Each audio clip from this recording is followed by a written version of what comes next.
Mi primer encuentro con Virginia fue poco después que rindiera su examen de residencia y me contara que entonces con un cabello largo y una sonrisa de oreja a oreja, cosas que no han cambiado demasiado en el tiempo, que se había presentado para la residencia y que había entrado, y luego fueron frecuentes encuentros durante su primer año en cirugía general por los pasillos, luego residencia en ortopedia, fellow de trauma, experimentar con algunas de las posiciones con la cual íbamos avanzando en el estudio de las fracturas pelvianas, hasta llegar finalmente a concebir una posición radiológica para estudiar algunas de las secuelas del anillo pelviano. Y esto sería hacer un rápido vuelo de pájaro por sus, deben ser 20 años y un poco más a la altura del partido, Ya lo de voy a memoria. decir. Ya voy a mostrar la sota, quédate tranquilo. Este, y, pero yo creo que es un poco más que 20 años que Virginia está en el hospital, porque yo utilizo como unidad de medida, como todas las personas grandes, la edad de mis hijos. Y puedo decir que Virginia estaba pululando por ahí el día que nació mi hija mayor, que tiene 24 y va a cumplir 25, y que fue a comprar los pañales de mi hijo menor, que va a cumplir 20. Así que claro que han sido más de 20 años de estar compartiendo muchas cosas en el hospital, algunas cuantas cirugías, tal vez muchas, algunas actividades docentes dentro o bajo el paraguas de la Fundación AO, saber de la calidad de persona que es, y también recuerdo que debe haber sido la segunda persona que tuvo a mi segundo hijo en brazos, que acaba de aprobar un examen de farmacología. Así que buena parte de mi vida profesional y mi vida familiar está de alguna u otra forma vinculada con Virginia. Y eso es ella, una persona que le dedicó mucho tiempo a la especialidad y mucho tiempo a mi persona, porque me siguió para hacer muchas cosas, incluyendo algunas fracturas de pelvis complejas en hospitales del conurbano, en los cuales se nos descompensaban los pacientes y los médicos. Y con respecto al tema que va a hablar, pues la radiación es hoy para el cirujano ortopedista no tan temida como lo era para quien hacía diagnóstico radioscópico y era radiólogo 40 o 50 años atrás, con la proliferación de cáncer en la extremidad distal del esqueleto, o en los dedos, o alguna otra cosa. Sin embargo, el valor de la cirugía mínimamente invasiva como prerrogativa del paciente para conservar la mejor biología de su reparación fracturaria, ha puesto nuevamente en riesgo la salud, ya no del técnico radiólogo o del médico radiólogo que manipula debajo de una de radiación el esqueleto para saber de qué se trata, sino para el cirujano. Y los cirujanos recibimos mucha radiación, y Virginia seguramente nos va a hablar de este tema con solvencia y con la capacidad de hacerlo menos, como lo ha hecho en Suiza cuando habló del particular. Simplemente para quienes somos usuarios frecuentes de las reacciones y algún pedazo de nuestra anatomía hemos dejado en función de ello, entendemos que esto no es un tema trivial, no es una charla que puede ser aburrida porque quiero irme a operar, sino que es la necesidad de entender cuánto de lo que nosotros entregamos en beneficio del paciente puede de alguna forma volver en contra de nuestras personas. Así que dicho esto, hablando del ser humano y del problema, los dejo para que disfruten de la charla de Virginia. Gracias, Vicky. Gracias, Sansi, por la introducción. También está con nosotros la doctora Susana Blanco, que es alguien que nosotros no conocemos mucho, solamente algunos pocos, pero la doctora Susana Blanco es doctora de física de las radiaciones de la Universidad de Buenos Aires. Hizo un postdoctorado en física médica y neurofisiología en la Facultad de Medicina en la Universidad de Lübeck en Alemania. Estuvo 2 años allí. Es investigadora del CONICET, asesora de protección radiológica a hospitales como el italiano, el alemán, el austral, el Garraham. Es experta y asesora en la Organización Internacional de Energía Atómica y consultora de la Organización Panamericana de la Salud sobre este tema, así que tenemos el gran lujo de compartir esta charla y por supuesto para que ella nos ayude con cosas que nos escapan un poco a nosotros que somos más médicos. No pasa las diapositivas. Nosotros, distintos tipos de radiaciones, qué efectos nos causa sobre los órganos, las células, y describir cómo la exposición de la radiación puede afectar al personal de quirófano, cómo usar el arco en C en forma correcta y los factores que tenemos que tener en cuenta para minimizar los riesgos de la radiación. En este trabajo del 2016 es muy importante del doctor Kaplan, que es sobre Patient Safety and Surgery, es Intraoperative Radiation Safety in Orthopedic and Review of ALARA. Este artículo nos habla de dos cosas. Uno, que nosotros usamos la fluoroscopía, que no está exenta de riesgos y debemos hacerlo en una forma óptima en el quirófano. ¿Y qué es lo que quiere decir ALARA? Esto es algo importante, porque esto quiere decir as low as reasonably achievable, es decir, tan baja como sea razonablemente posible. Eso es el concepto de ALARA y lo van a encontrar en muchos artículos que se refieren a esto. Hace 29 años, como dijo Sansi, eran más de 20 y de 25. Hace 29 años empecé mi carrera en el hospital. Aquí ven algunos doctores jóvenes que ustedes conocen y ahora jefes, por ejemplo, de ortopedia infantil. Y yo quiero compartir mi experiencia en la traumatología y en el uso de la radiación, con algunas cosas que me pasaron. En mayo del 2016, un día quería entrar al Ateneo a las 7 de la mañana y no podía, tenía tos y disnea, me faltaba el aire, fui a sacarme un laboratorio y encontraron que tenía 29 hematocrito y también una neumonía en la tomografía. Por supuesto, como buenos amigos, con nuestros amigos, me dijeron, bueno, pero para hacer bien estudio hacemos tórax, abdomen y pelvis, y aquí que encontraron este tumor retroperitoneal en abdomen, por debajo del riñón izquierdo, que resultó ser un liposarcoma bien diferenciado. Después de haber hecho el tratamiento antibiótico, me operan. Cuando me despierto de la cirugía, el anestesiólogo amablemente se acerca y me dice, Virginia, ¿sabes que antes de comenzar la cirugía no tenías 29 hematocrito, tenías 21? Así que pensando en que podía llegar a ser algo por la neumonía o la inflamación, pero bueno, los hematólogos empezaron a seguirme y aquí ven que mis hematocritos 21, hemoglobinas de 7,2, 7,1. Esto no andaba bien, inyectándome 50.000 unidades de eritropoyetina semanales, que es la dosis máxima humanamente posible a recibir, y obviamente fui a la biopsia de médula ósea, y salió que tengo una hiperplasia eritroide con desviación a la izquierda, de formas megaloblásticas, y una fibrosis tipo 2 en la médula, que esto es tejido cicatrizal en mi médula ósea, que este es un daño irreversible. No sabemos, así que de ahí en adelante continué con el tratamiento. Por suerte no fue necesario el trasplante de médula, pero en septiembre del 2017, haciéndome un chequeo, apareció un cáncer de mama.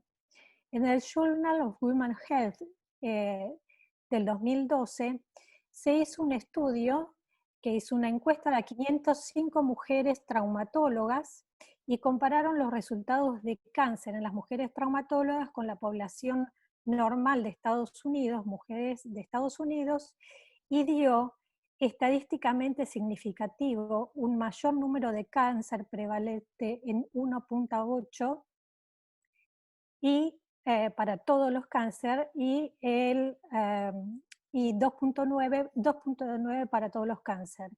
Esto obviamente es muy significativo para nosotras. En este estudio que se estudió la radiación sobre la mama, y aquí pueden ver que en la axila y en parte de la mama, cuadrante superexterno, las mujeres quedamos desprotegidas de los chalecos que habitualmente usamos porque son del talle de los hombres. Y por eso aumenta tanto el cáncer de mama en las mujeres traumatólogas.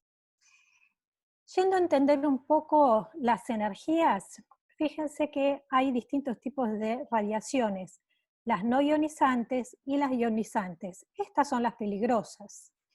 Acá tenemos las ópticas, las térmicas y no térmicas. En las térmicas tenemos los microondas, los teléfonos celulares, los rayos infrarrojos.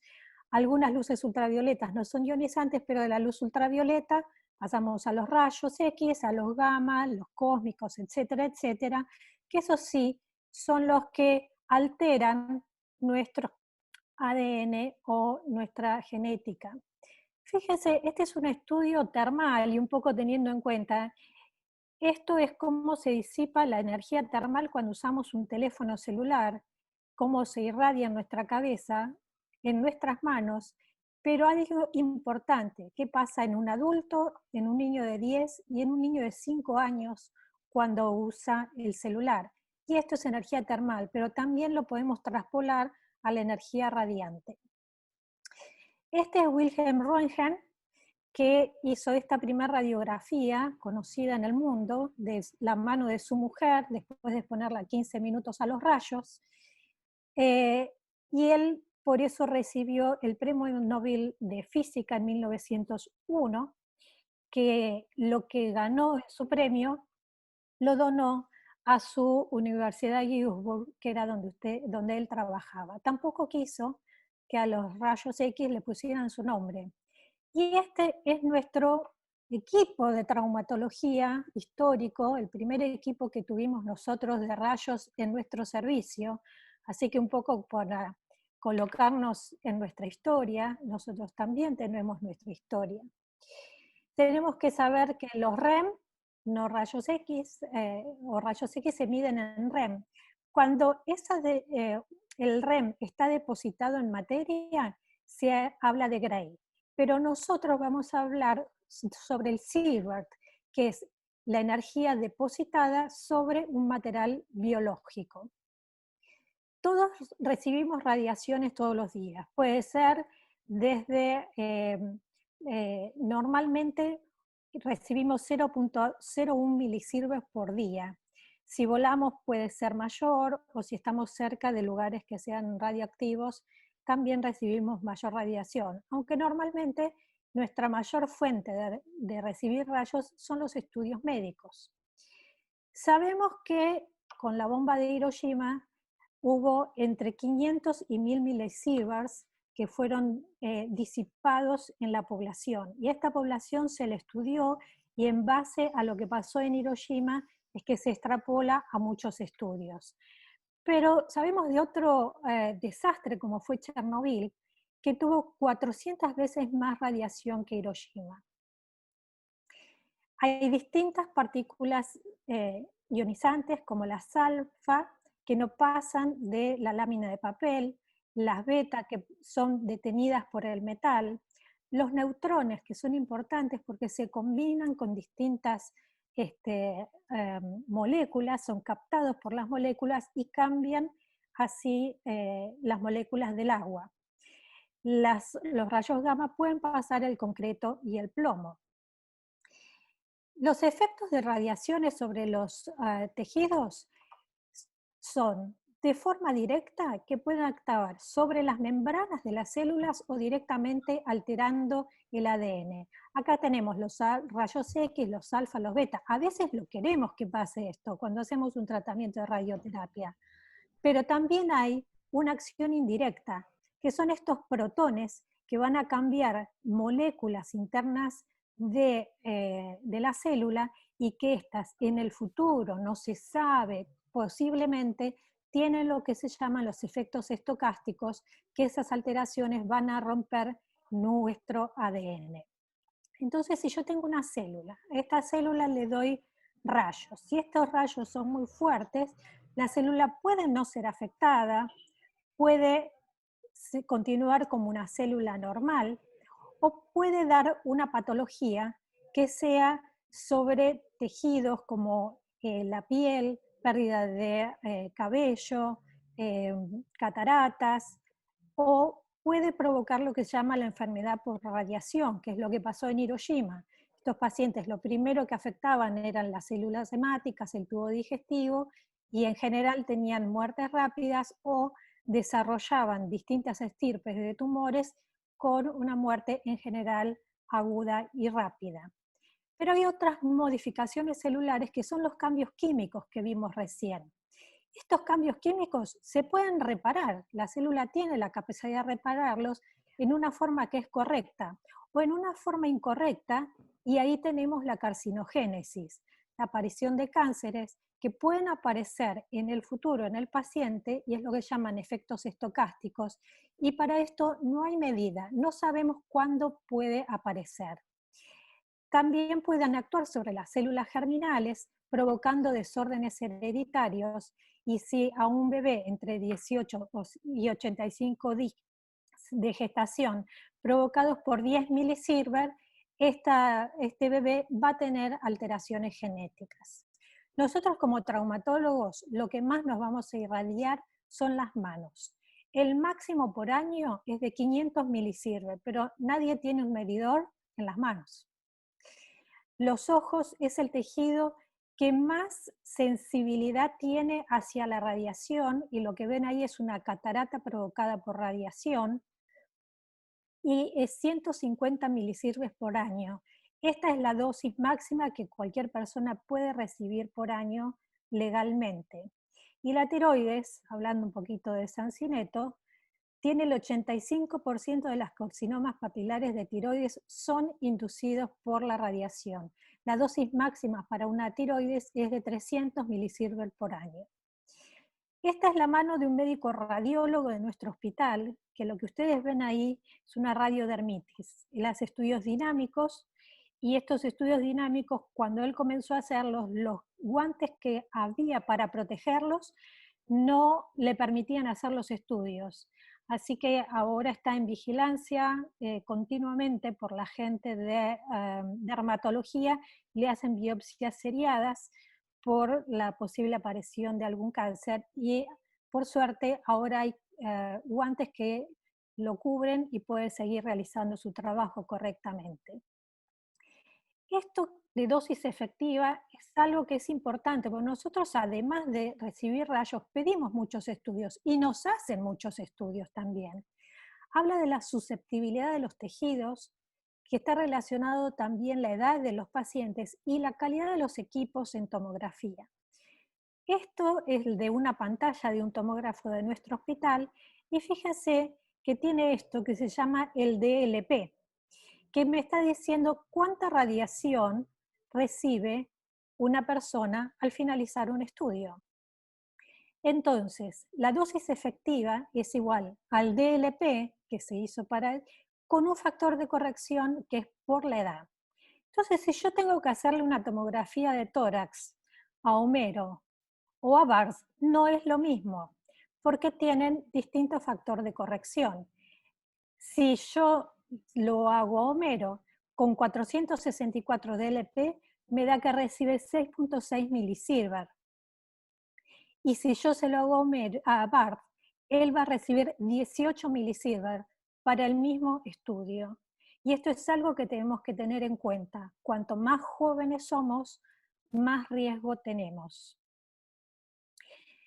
Cuando yo hago una radiografía de tórax, recibo la misma radiación que recibiría en 10 días de radiación común.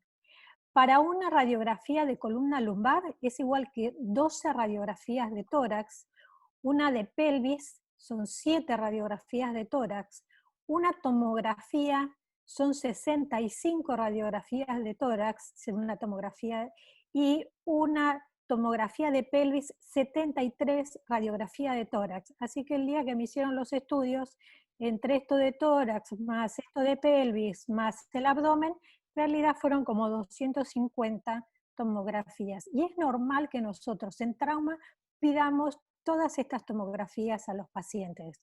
Como dijo Josansi, las técnicas mínimamente invasivas, los clavos intramedulares, los tornillos percutáneos, las placas con técnica MIPO, las vertebroplastías, son lo que más estamos utilizando, pero esto aumenta el riesgo de usar mayor radiación, no solamente para el cirujano, el paciente y todo el equipo.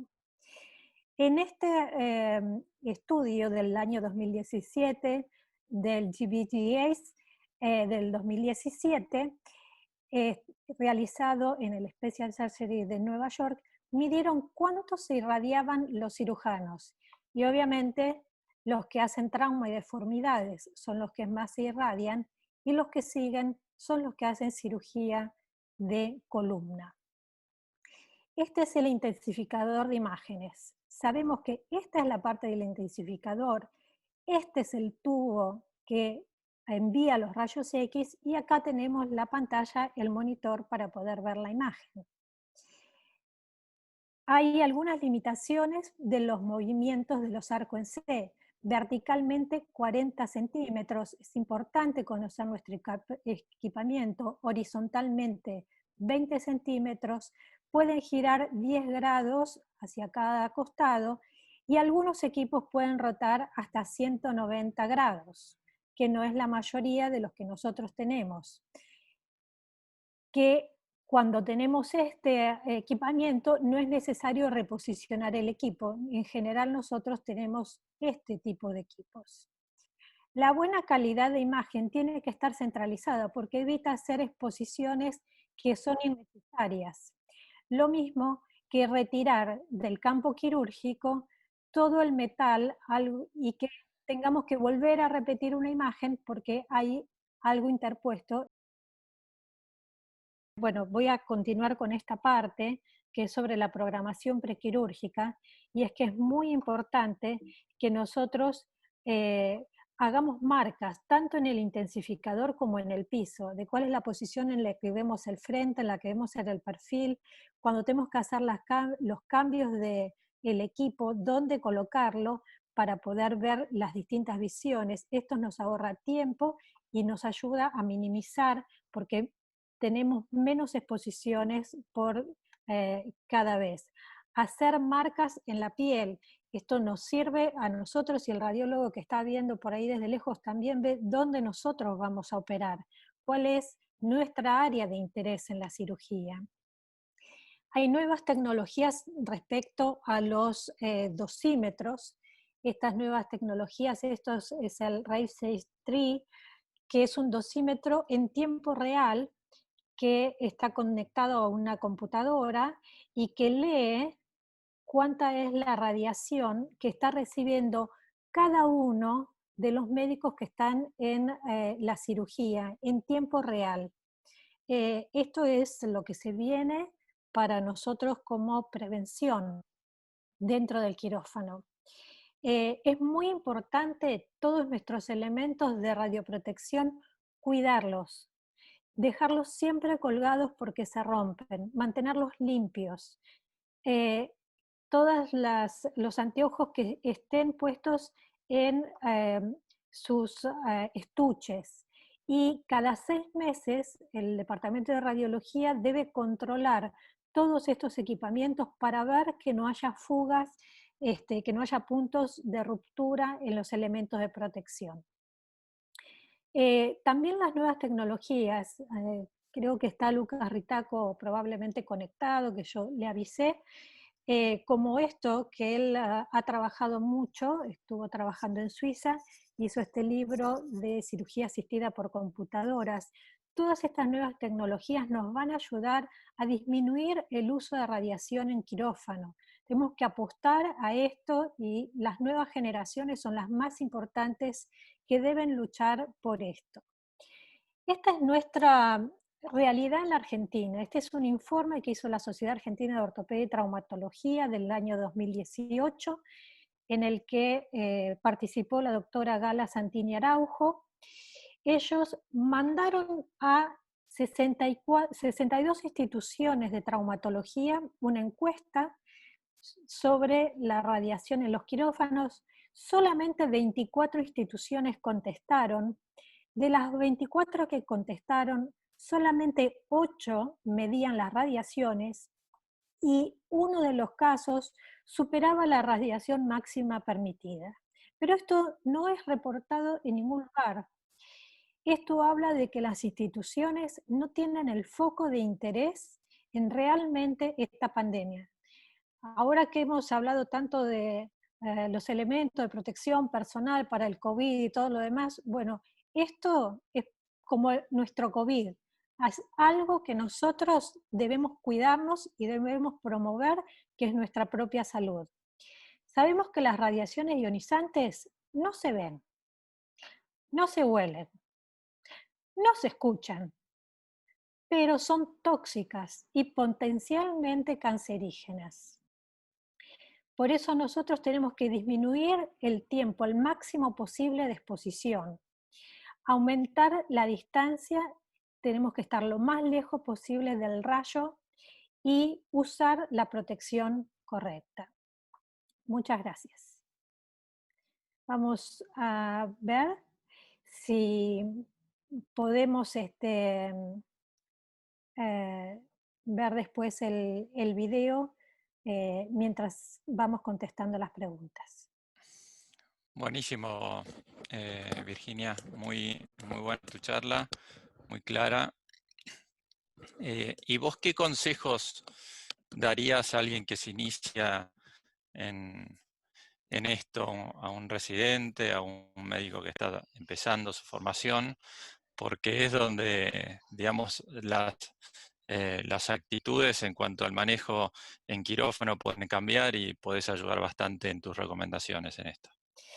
Sí, yo que he sido una gran usuaria de las radiaciones, siempre me puse el equipamiento, pero el equipamiento no era el mejor, no teníamos la mejor calidad de protección, esa es una realidad. Hoy tenemos la suerte de tener gafas en el quirófano, pero algunas veces que yo he pasado por el quirófano vi pocas personas que las usaran en cirugías que están con radiación. No es por comodidad o incomodidad, es por mi propia salud.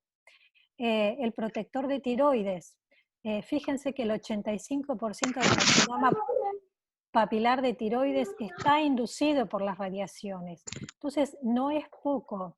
Tenemos que ser conscientes en usar la radiación en forma adecuada, en el momento adecuado. No, tener buena comunicación con los técnicos radiólogos de lo que necesitamos en el momento de hacer una cirugía. Como parte de nuestra programación prequirúrgica es dónde voy a colocar el intensificador, cómo está posicionado el paciente, qué imágenes voy a necesitar, verlas si el intensificador tiene marcador láser para marcar la posición donde me va a dar el rayo. Es una muy buena herramienta de muchos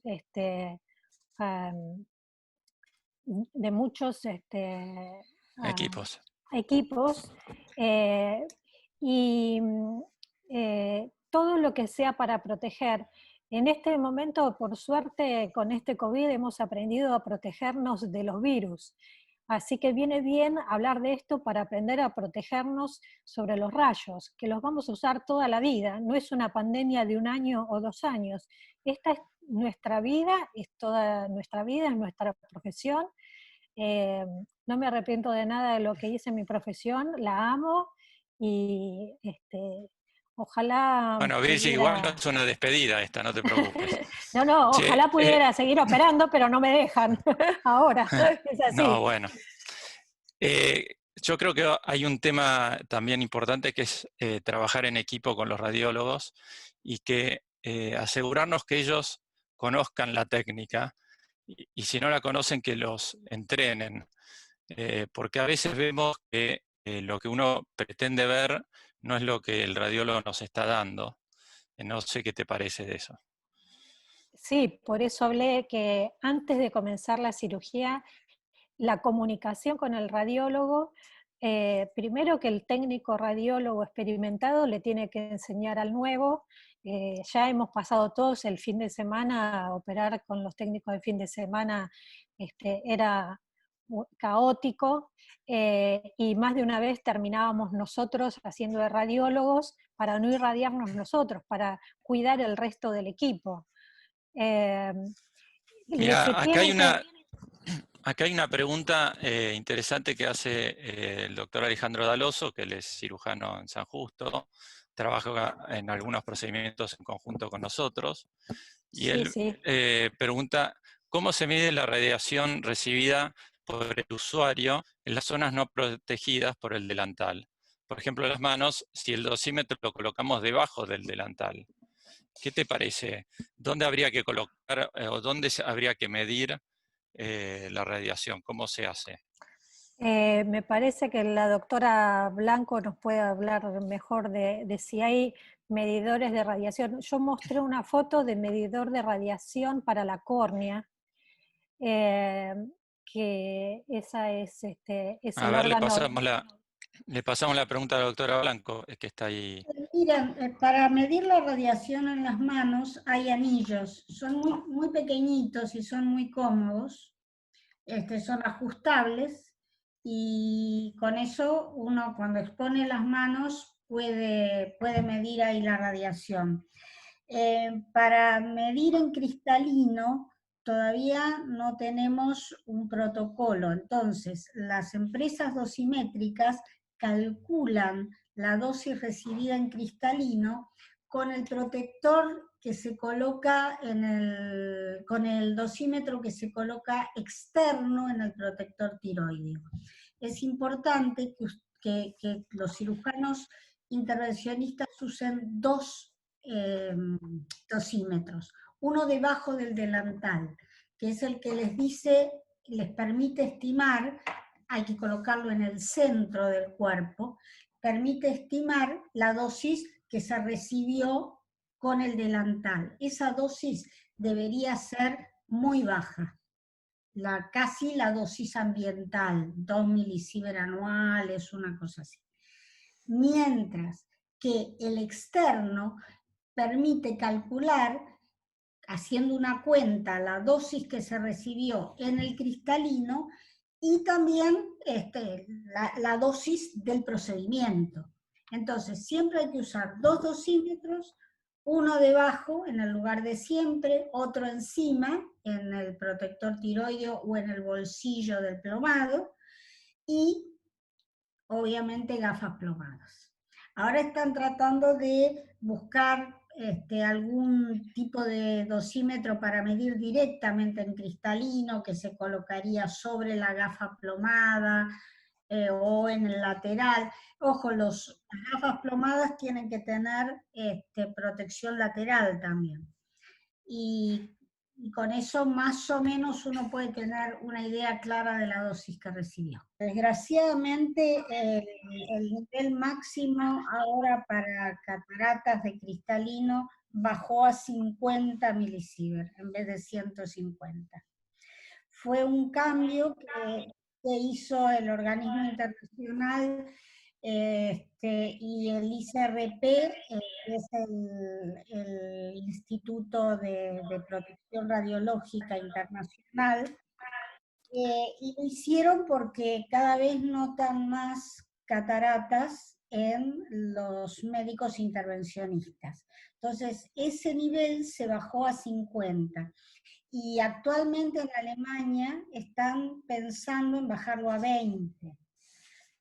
Eso hace que en el área del uso de radiaciones en cirugía, nosotros tengamos que pensar en dos vertientes importantes. Una es el paciente, pero todos sabemos que el paciente recibe la radiación que tiene que recibir. O sea, uno en el acto médico tiene, si está debidamente justificado, la radiación que se recibe es la mínima posible con el concepto ALARA, pero uno no va a interrumpir una cirugía porque haya llegado a un límite de radiación. No puede parar una cirugía en el medio. La otra vertiente, que tal vez es la más crítica, es la de ustedes los profesionales. En el caso de ustedes los profesionales, lo más importante es centrarse en todos los elementos que tienen de protección radiológica, y los que no los tienen que pedir. Virginia hablaba de el problema de cáncer de mama y el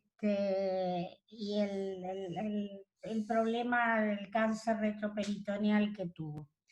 Bueno, eso es típico problema que tenemos a veces las mujeres con los delantales grandes.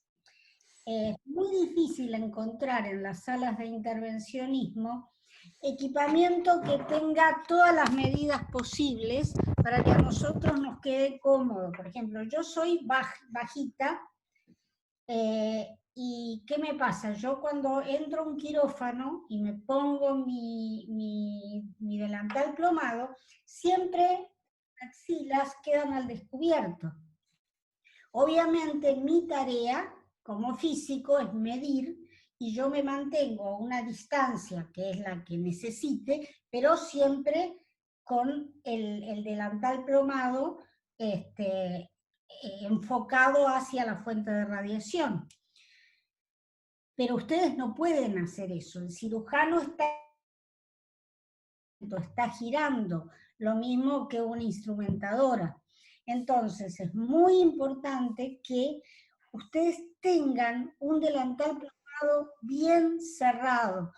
Hay ahora modelos mucho más cómodos, que son saquito y pollera, pero saquitos que se prenden adelante, son muy cómodos, son muy livianos, porque en vez de ser de plomo, los hacen con bismuto, con una combinación con bismuto, son mucho más livianos, más duraderos, más caros también, pero son una muy buena protección para todos. Pero en el caso de las mujeres, nosotros tenemos la sensibilidad particular de la mama. Doctora, si nos podemos alejar del paciente, ¿cuántos metros son o centímetros más adecuados, digamos, dentro del quirófano? Ustedes piensen que la radiación disminuye con el cuadrado de la distancia, o sea que si ustedes se van 2 metros, disminuye 4 veces. Lo importante es, si ustedes pueden retirarse, lo más lejos que puedan, teniendo en cuenta las dimensiones del quirófano, pero con 1 metro, 1 metro y medio es suficiente. También depende de la inclinación del arco.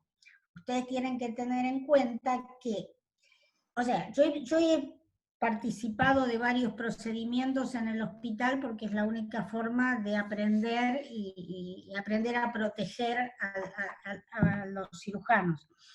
Y, por ejemplo, he visto que muchos usan, por ejemplo, el tubo al revés. Ponen el intensificador debajo y el tubo arriba. El arco en sí al revés. Sí. Bueno, eso es tremendo porque eso sí, rebota en el paciente y va a todos los ojos. Y muchas veces quedan las manos directamente debajo del as, prácticamente es as directo. Eso tendría que evitarse, si se pudiera. A veces las camillas no lo permiten. Pero con la posición correcta, si ustedes tienen el arco en C así, tienen que saber que la radiación va a salir hacia arriba y hacia abajo en ángulo. Entonces, pues alejándose más o menos 1 metro y medio, están en buena posición. Ahora, si el arco en C está inclinado, obviamente la mejor posición es hacia este lado. ¿Por qué? Porque el as incide sobre el paciente y vuelve en la dirección que estaba. Esa es la más peligrosa. O sea, si ustedes le están sacando una placa de tórax a una persona, atrás de la persona es más seguro que adelante de la persona. Se recibe menos radiación atrás, porque esa se la come el paciente y el chasis, y en cambio para adelante, toda la que rebota vuelve. Ahora, La que rebota es más o menos una décima parte de la que incidió. O sea que ustedes no están recibiendo la misma radiación que el paciente. El problema de ustedes es el número de veces que operan. Ese es el problema más serio. Claro. Y las recomendaciones, obviamente, para los técnicos radiólogos son Bueno, súper extremas, ¿no es cierto? ese es el problema más serio, porque el hospital tiene una gran variedad de equipos. No son todos iguales. Entonces es muy complicado a veces, en medio de un procedimiento, por eso la planificación quirúrgica de la que hablaba la doctora me parece extraordinaria. ¿Por qué? Porque hay que saber el equipo que voy a usar y cómo optimizo yo los parámetros de exposición. Por ejemplo, si yo voy a incidir de costado, voy a incidir con ángulo, el espesor del paciente, el espesor que tiene que atravesar el haz es mayor. Y entonces el control automático de exposición, como sabe que tiene que atravesar una parte más gruesa, mete más radiación. Muchas veces eso se puede ir regulando si yo conozco muy bien el equipo, pero lo tengo que conocer tan bien que yo en medio de un procedimiento quirúrgico puedo hacer las modificaciones en los parámetros de exposición. Y eso es a veces lo más dificultoso con los técnicos. O sea, no es porque no estén capacitados, es que a veces de golpe se encuentran con un equipo que no lo terminan de conocer bien. Acá nos hacen una pregunta que creo que la va a responder muy bien, que nos preguntan si sirve de algo ponerse detrás de alguien que tenga chaleco o es lo mismo. No, sí sirve, por supuesto. Cualquier cosa que se interponga entre nosotros y la radiación sirve. Pero en Aunque no... quirófano hay que usar protección. O sea, si el hospital tiene un sistema que pronto derivará en un oficial de protección radiológica, espero. No puede haber una persona en un quirófano donde hay radiaciones sin delantal plomado. Esa persona se tiene que ir en el momento que se produce la irradiación. ¿Y qué le parece los biombos, digamos, si no hay posibilidad de tener chaleco o por X motivo? A veces uno hace un control, único control, y después sigue con la cirugía. ¿El biombo le parece útil? Sí. Sí, el biombo es útil. Ustedes tienen biombos. En el hospital hay biombos. No sé si en todos los quirófanos, pero sí son útiles.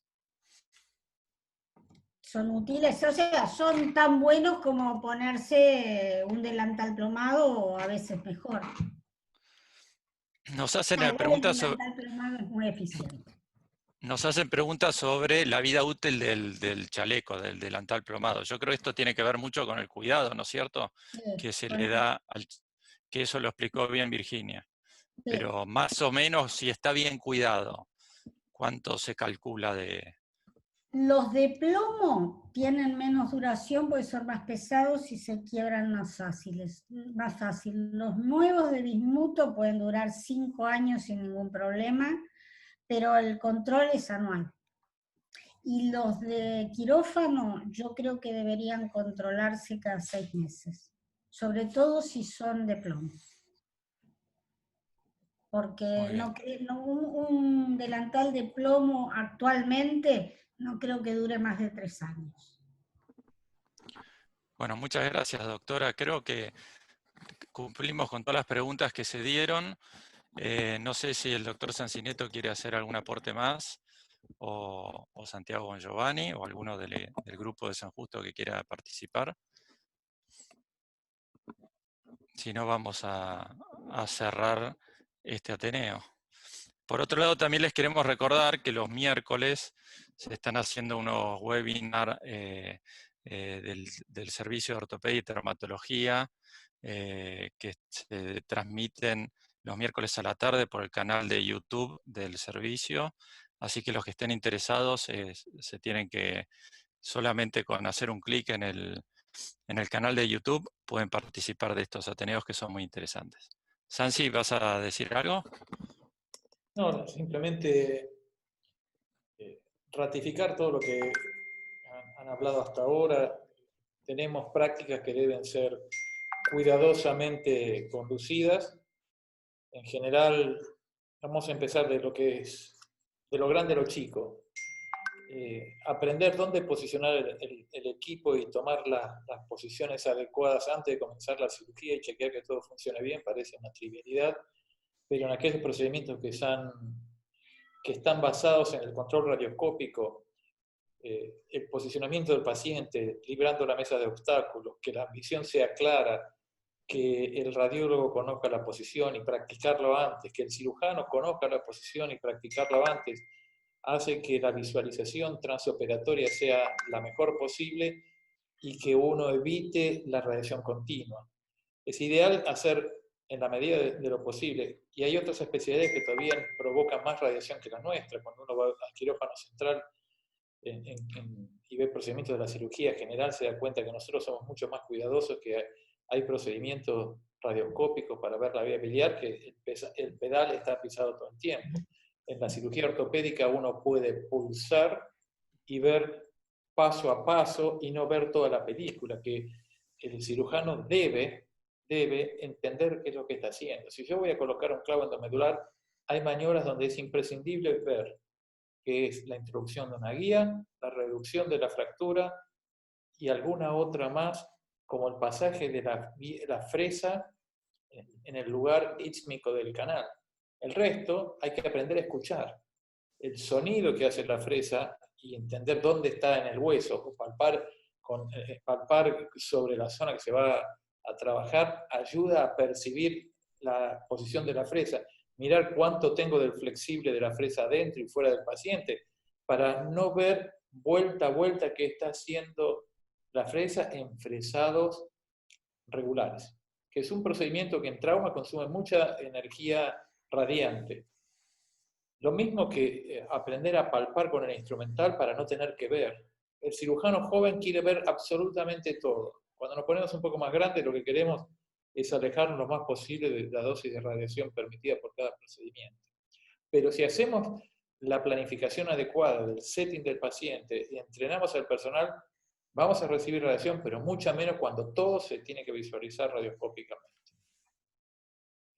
Y el resto estamos expuestos porque los procedimientos son biológicos para los pacientes y teratológicos para nosotros, pero lamentablemente es dentro de la ortopedia y traumatología la subespecialidad que más radiación consume es la cirugía de trauma, porque a medida que los procedimientos se fueron haciendo cada vez menos invasivos, lo que no se ve se lo tiene que percibir de una forma alterna. Por eso es importante entender bien la anatomía y acostumbrarse a trabajar con los sentidos para no tener los otros sentidos, para no tener que depender de la visión radiante. El técnico que no sabe es tu peor enemigo, el técnico que sabe es el que te cuida. Y cuando yo coloco un clavo no quiero ver milímetro a milímetro, quiero saber en qué momento tengo que radiar y qué momento no. Y lleva algunos años entenderlo, y hay que saber resignar algunas veces la visión del todo o de cada una de las partes para tener la visión del todo.